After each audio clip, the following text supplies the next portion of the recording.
কিন্তু আপনি বললো হ্যাঁ যেন ও এলাকা থাকতে পারবো না এদিক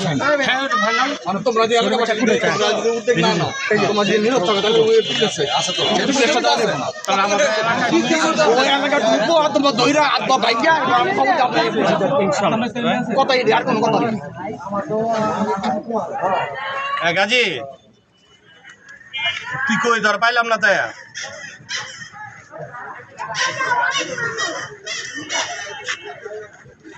আমার কথা শোন তুই এলাকায় থাকতে পারবি না আমি আমি আইসা অফিস বন্ধ করছি তোর নদীর পাড়ার ঘর ভাঙছি তুই যদি তোর আবার কত বড় দুঃসাহস তুই আবার আমার মোবাইলে আবার ফোনও দিছস তুই এলাকায় হয় তুই থাকবি না আমি থাকবো এটা তুই মাথায় রাখিস ঠিক ঠিক এলাকায় ঢুকলে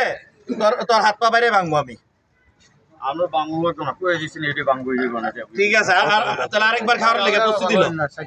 এলাকার পোলাপান বলে গেছি তোরা পাওয়া মাত্র ভিতর মতো মারবো তুই যে মার খেতে যাস তুই আইসা মার খা সমস্যা নেই তুই তোর বাড়িটা কয়তালা তোর বাড়িটা কয়তালা এটা বল না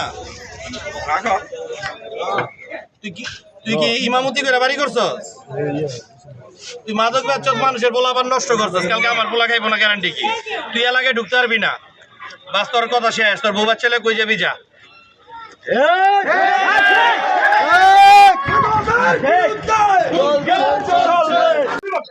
আপনার বন্ধুরা একজন বড় মাদক ব্যবসায়ী এবং বিভিন্ন সময় বিভিন্ন মেয়াদে কারাবরণ করছে এবং তাছাড়া প্রচুর তার বিরুদ্ধে কিন্তু মাদকের মামলা আছে কিন্তু আসলে আইনি মার পেছে অল্প কিছুদিন জেল খেটে বের হয়ে যায় এবং আমাদের এলাকাটা আমরা কোনোভাবেই মাদকটা নিয়ন্ত্রণ করতে পারতেছি না এখানে আমাদের এলাকায় 8-10 জন মাদক ব্যবসায়ী আছে তাদের কাছে পুরো এলাকাবাসী জিম্মির দশার মতো আছে তো আজকে আমরা বের হয়েছি এর আগে আমরা জানেন ইস্পাহানিতে রমজান ওর গ্যারেজটা উচ্ছেদ করছি করার পর আবার আমাদের ওই এলাকাতেই আবার তাকে পুনর্বাসনের জন্য এক গ্রুপ আবার উঠা পড়া লাগছে তাহলে এটা আমাদের সামাজিক ভাবে সবারই এখানে যদি আমরা অগ্রসর না হই আমরা যদি সচেতন না হই এই সমস্যাটাকে যদি আমরা নিজের সমস্যা হিসাবে না চিহ্নিত করতে পারি তাহলে আসলে মাদক কিন্তু নির্মূল করাটা কঠিন শুধু প্রশাসনের উপর ভর করে চললে হবে না সেই সাথে সাথে আপনার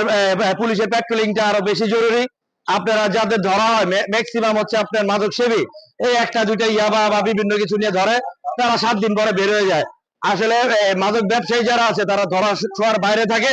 তো আমরা সামাজিক ভাবে উদ্যোগ দিয়েছি আমরা মাদক ব্যবসায়ীদের যে আস্তানাগুলো আছে এটা আমরা ঘুরিয়ে দিব এবং আমরা সর্বাত্মক ভাবে আমরা সাধারণ জনগণকে সাথে নিয়ে এখানে গাজী সহ যারা মাদক ব্যবসার সাথে জড়িত আছে ইনশাল্লাহ আমরা তাদের আর আমরা এলাকায় আমরা পুনর্বাসন হইতে দিব ইনশাল্লাহ ধন্যবাদ ভাই ধন্যবাদ